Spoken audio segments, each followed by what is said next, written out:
میرے حضور کی تو کوئی بہن نہیں تھی، در یتیم ہے، لیکن جب حضرت حلیمہ سعدیہ کے ہاں حضور گئے تو وہاں حضور کی ایک رضائی بہن کا تذکرہ ملتا ہے جو حضور کو لوریاں دیتی تھی، نام شیمہ تھا۔ تو شام کے وقت جب خواتین کھانا پکانے میں مصروف ہونے لگتی تو بہنیں ویر اٹھا کر کے باہر لے جاتی۔ ہر بہن کا خیال یہ ہوتا کہ میرے ویر سے سونا زمانے میں کوئی نہیں۔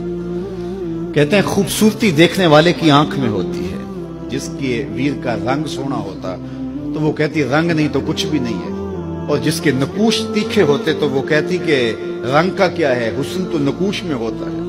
جس کی آنکھیں خوبصورت ہوتی وہ کہتی میرے ویر کی جھیل جیسی آنکھیں تو دیکھو۔ اب یہی بنو سعد کے محلے میں ہوتا، بچیاں اپنے ویر اٹھا کے لے آتی ہے، کہتی میرے ویر ورگا کوئی نہیں، دوسری کہتی میرے ویر جیسا نہیں۔ اتنے میں حضرت شیمہ اپنا ویر محمد اٹھا کے لے آتی اور دور سے ہی کہتی نہیں میرا ویر بھی آ گیا، تو سب کے سر جھک جاتے، کہتے نہیں نہیں نہیں نہیں شیمہ تیرے ویر کا مقابلہ تو نہیں نا، ہم تو آپس میں بات کر رہی ہیں۔ اور پھر جب کسی بہن کے ویر کو متفقہ طور پہ ساری کہہ دیں کہ تیرا ویر ہی سونا ہے تو پھر اس کا فخر تردید نہیں ہونا، پھر ان کا ذوق آسمان کو چھونے لگتا۔ ابن حشام سیرت کی سب سے پہلی کتاب، اس میں یہ واقعہ لکھا ہے کہ پھر حضرت شیمہ حضور کو اپنی آغوش میں لے کے سمیٹتی اور پھر چومتی اور پھر وہ لوری دیتی، اور وہ لوری کے لفظ بھی لکھے ہیں، ربنا ابق لنا محمدا حتی اراہ یافعا وامردا، اللہ میرے ویر محمد کو سلامت رکھنا۔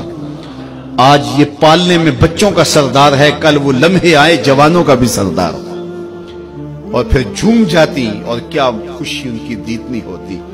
اور پھر وہ منظر بھی آیا کہ حضور علیہ السلام مکے چلے گئے اور یہ جوان ہوئی اور پھر ان کی شادی کسی قبیلے میں ہو گئی۔ آقا کریم نے اعلان نبوت کیا، 13 سال کا وقت کٹا اور پھر حضور مدینہ شریف چلے گئے۔ جب غزوات کا سلسلہ شروع ہوا تو جس قبیلے میں شیمہ کا نکاح ہوا تھا اس قبیلے میں مسلمانوں کے ساتھ ٹکراؤ ہوا تو اللہ نے مسلمانوں کو فتح عطا کر دی۔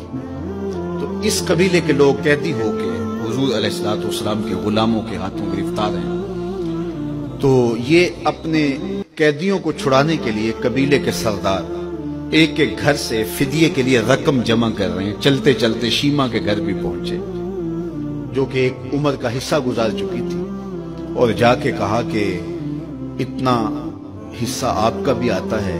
کہا کس لیے؟ کہا وہ جو لڑائی ہوئی ہے اتنے ہمارے بندے گرفتار ہو گئے تو ان کو چھڑانا ہے۔ تو چلتے چلتے باتوں میں کسی کے لبوں پہ حضور کا نام آ گیا تو شیمہ نے کہا اچھا انہوں نے تمہارے لوگ پکڑے؟ کہا ہاں۔ تو کہا پھر تم رقم اکٹھی نہ کرو، مجھے ساتھ لے چلو۔ انہوں نے کہا تجھے ساتھ لے چلیں؟ کہا تم نہیں جانتی وہ میرا ویر لگتا ہے، وہ میرا بھائی لگتا ہے۔ قوم کے سرداروں کے ساتھ حضرت شیمہ حضور کے نوری خیموں کی جانب جا رہی ہیں اور صحابہ ننگی تلواروں سے پہرا دے رہے۔ یہ مکی دور تو تھا نہیں، یہ مدنی دور تھا۔ اور شیمہ قوم کے سرداروں کے لے کے جب آگے بڑھنے لگی نا تو صحابہ نے تلواریں سون دی، رک جا اے دیہاتی عورت، جانتے نہیں آگے کوچہ رسول ہے، آگے بغیر اذن کے جبریل بھی نہیں جا سکتے، تم کون ہو؟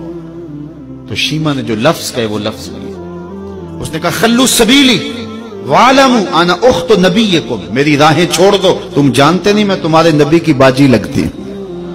تلواریں جھک گئی، آنکھوں پر پلکوں کی چلمنے آ گئی، راستہ چھوڑ دیا۔ حضور کے خیمہ نوری میں داخل ہوئی تو حضور نے دیکھا، پہچان لیا، اٹھ کے کھڑے ہو گئے۔ فرمایا بہن کیسے آنا ہوا؟ آپ کے لوگوں نے ہمارے کچھ بندے پکڑے ہیں، چھڑانے آئی۔ تو فرمایا بہن تو نے زحمت گوارا کیوں کی؟ تو پیغام بھیج دیتی میں یوں ہی چھوڑ دیتا، لیکن تم آ گئی ہو، اچھا ہوا ملاقات ہوئی۔ پھر حضور نے قیدیوں کو چھوڑنے کا اعلان کیا اور کچھ گھوڑے اور چند جوڑے حضرت شیمہ کو حضور نے تحفے کے طور پہ دیے۔ ویروں کے دروازے پر بہنیں آئیں تو ویر خالی تو موڑا نہیں کرتے، تو حضور نے بہت کچھ عطا کیا اور پھر رخصت کرنے خیمے سے باہر آئے تو صحابہ کی جماعت منتظر تھی۔ فرمایا صحابہ جب میں قیدی چھوڑا کرتا ہوں میری عادت تمہیں معلوم ہے کہ میں پہلے تم سے مشاورت کیا کرتا ہوں، آج ایسا موقع آیا کہ میں تم سے مشاورت بھی نہیں کی اور قیدی بھی چھوڑ دیے۔ کہا جو چاہیں آپ کریں، لیکن کیوں مشاورت نہیں فرمائی حضور؟ اگر ارشاد فرما دیں تو فرمایا اس لیے کہ میرے دروازے پہ میری بہن آ گئی تھی۔ کوئی لاؤ تو صحیح زمانے میں ایسا، کوئی لاؤ تو صحیح زمانے میں یہ جمال اور یہ حسن اور یہ کمال رکھنے والا، تو پھر کیوں نہ ہم اپنی ساری زندگی اس آقا کے نور